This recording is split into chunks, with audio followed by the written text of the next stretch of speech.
Welcome to കാൻറ്റില physics academy. ഈ ഒരു വീഡിയോയിൽ നമ്മൾ ഡിസ്കസ് ചെയ്യാനായിട്ട് പോകുന്നത് HSA physical science online class നമ്മൾ ഇന്ന് മുതൽ ഒഫീഷ്യലായിട്ട് നമ്മൾ സ്റ്റാർട്ട് ചെയ്യാണ്. അപ്പോൾ ഇതിൽ നമ്മൾ മെയിനായിട്ടും ഉൾപ്പെടുത്തുവാനായിട്ട് ഉദ്ദേശിക്കുന്ന പോർഷൻസ് എന്ന് പറയുന്നത് ഹൈസ്കൂൾ സെക്ഷനിൽ വരുന്ന 8ാം ക്ലാസ്, 9ാം ക്ലാസ്, 10ാം ക്ലാസ്, അതുപോലെ തന്നെ +1, +2 ഇത്രയും പോർഷൻസിൽ വരുന്ന ഫിസിക്സ് പ്ലസ് കെമിസ്ട്രി, അതുപോലെ തന്നെ സൈക്കോളജി, പെഡഗോഗി, ജി കെ വരികയാണെങ്കിൽ GK പോർഷൻസും കൂടി ഉൾപ്പെടുത്തിക്കൊണ്ടുള്ള ഒരു വലിയ ഒരു ക്ലാസ് സീരീസാണ് നമ്മളിവിടെ ഉദ്ദേശിക്കുന്നത്. ആർക്കെങ്കിലും ഓൺലൈൻ കോച്ചിങ്ങിൽ ജോയിൻ ചെയ്യുവാനായിട്ട് താല്പര്യമുണ്ടെങ്കിൽ വാട്സപ്പ് ചെയ്യേണ്ട നമ്പർ +91 79 94 97 14 19 എന്ന് പറയുന്ന നമ്പറിലേക്ക് വാട്സപ്പ് മെസ്സേജ് ചെയ്യുക. കോഴ്സിൻ്റെ ഫീസ് എന്ന് പറയുന്നത് 20,000 റുപ്പീസാണ്. ഫീസ് കൂടാതെ കാരണം എന്ന് പറയുകയാണെങ്കിൽ ഇത്രയും പോർഷൻസിൽ വരുന്ന ഫിസിക്സ് കെമിസ്ട്രിയുടെ ക്ലാസ്സുകളൊക്കെ ഉൾപ്പെടുത്തി ചെയ്യണം എന്നുള്ളത് കൊണ്ടാണ്, പണിയുണ്ട്, അതുകൊണ്ടാണ് ഫീസ്. താല്പര്യമുള്ളവർക്ക് ജോയിൻ ചെയ്യാം. അപ്പോൾ ഇന്നത്തെ വീഡിയോയിൽ നമ്മൾ ഫസ്റ്റായിട്ട് സ്റ്റാർട്ട് ചെയ്യാൻ പോകുന്നത് +1 കെമിസ്ട്രിയിൽ ഒരു ടോപ്പിക് ഉണ്ട്.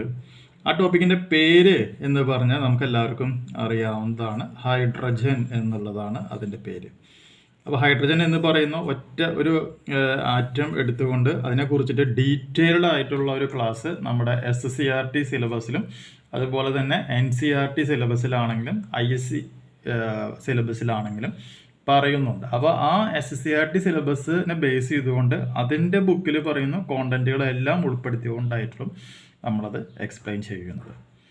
ഓക്കെ, അപ്പോൾ നമുക്ക് ഹൈഡ്രജൻ എന്ന് പറഞ്ഞാൽ ഇന്നത്തെ വീഡിയോയിൽ അതിൻ്റെ കുറച്ച് ബേസിക് ആയിട്ടുള്ള കുറേ കാര്യങ്ങളുണ്ട്. ആ ബേസിക് പോർഷൻസ് നമുക്ക് ആദ്യം ഒന്ന് ഡിസ്കസ് ചെയ്യാം. അതിനുശേഷം നമുക്കതിൻ്റെ ഡീറ്റെയിൽഡ് ആയിട്ടുള്ള പോർഷൻസിലേക്ക് നമുക്ക് പോകാം. കാര്യം എന്താ വെച്ചിട്ടുണ്ടെങ്കിൽ എപ്പോഴും വിഷമുള്ള ക്വസ്റ്റ്യൻസ് തന്നെ ചോദിക്കണം എന്ന് നിർബന്ധമില്ല. ചിലപ്പോൾ നമുക്ക് അറിയാവുന്ന ക്വസ്റ്റ്യൻസും കൂടി അതിൽ വരാറുണ്ട്.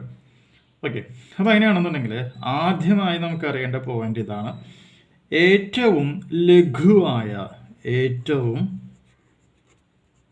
ലഘുവായ ആറ്റം ഏതാണ് എന്നുള്ളൊരു ചോദ്യം സാധാരണ ചിലപ്പോൾ ചോദിക്കാം.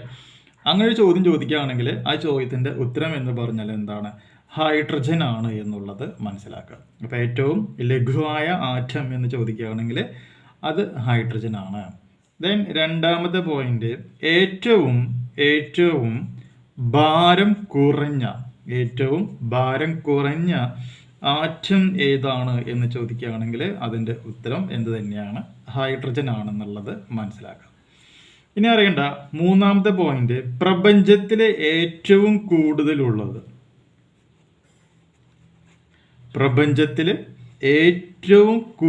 കൂടുതലുള്ള മൂലകം എന്നൊരു ചോദ്യം വരികയാണ് എന്ന് വിചാരിക്കുക. പ്രപഞ്ചത്തിൽ ഏറ്റവും കൂടുതലുള്ള മൂലകം എന്ന് ചോദിക്കുകയാണെങ്കിൽ അതിൻ്റെ ഉത്തരം എന്ന് പറഞ്ഞാൽ എന്താണ്? ഹൈഡ്രജൻ ആണ് എന്നുള്ളത് മനസ്സിലാക്കുക. ദെൻ നാലാമത്തെ പോയിന്റ്, ഒരു ഗ്രൂപ്പിലും, അതായത് പീരിയോഡിക് ടേബിൾ എന്ന് പറയുന്ന ഒരു സംഗതി നമുക്ക് എല്ലാവർക്കും അറിയാവുന്ന ഒരു കാര്യമാണ് അല്ലേ? അപ്പോൾ അതിൽ പറഞ്ഞ നമുക്ക് പീരീഡ്സ് ഉണ്ട്, അതൊക്കെ നമുക്കറിയാം. അപ്പോൾ അതിൽ പറഞ്ഞ പോലെ ഒരു ഗ്രൂപ്പിലും ഉൾപ്പെടാത്ത മൂലകം ഏതാണ് എന്ന് ചോദിക്കുകയാണെങ്കിൽ അതിൻ്റെ ഉത്തരം എന്താണ്? ഹൈഡ്രജൻ ആണ് എന്നുള്ളത് മനസ്സിലാക്കുക. അപ്പോൾ ലഘുവായ ആറ്റം ചോദിക്കുകയാണെങ്കിൽ ഹൈഡ്രജൻ, ഏറ്റവും ഭാരം കുറഞ്ഞ ആറ്റം ചോദിക്കുകയാണെങ്കിൽ ഹൈഡ്രജൻ, ഏറ്റവും പ്രപഞ്ചത്തിലെ ഏറ്റവും കൂടുതലുള്ള മൂലകം ഏതാണെന്ന് ചോദിച്ചാൽ ഹൈഡ്രജൻ ആണ്. ഒരു ഗ്രൂപ്പിലും ഉൾപ്പെടാത്ത മൂലകം ഏതാണ് എന്ന് ചോദിച്ചാലും അതിൻ്റെ ഉത്തരം എന്ത് തന്നെയാണ്? ഹൈഡ്രജൻ ആണ് എന്നുള്ളത് മനസ്സിലാക്കാം. ഇനി നമുക്കറിയാം പീരിയോഡിക് ടേബിൾ അതല്ല എന്നുണ്ടെങ്കിൽ ആവർത്തന പട്ടിക എന്ന് പറയുന്ന ഒരു സംഗതി നമുക്ക് എല്ലാവർക്കും അറിയാം അല്ലേ? അപ്പോൾ അങ്ങനെയാണെങ്കിൽ ആവർത്തന പട്ടികയിലെ ആദ്യത്തെ മൂലകം ഏതാണ് എന്ന് ചോദിച്ചാൽ അതിൻ്റെ ഉത്തരം എന്ത് തന്നെയാണ്? ഹൈഡ്രജൻ ആണ് എന്നുള്ളത് മനസ്സിലാക്കുക. അതുപോലെ തന്നെ എല്ലാ ആസിഡുകളിലും കാണപ്പെടുന്ന പൊതു ഘടകം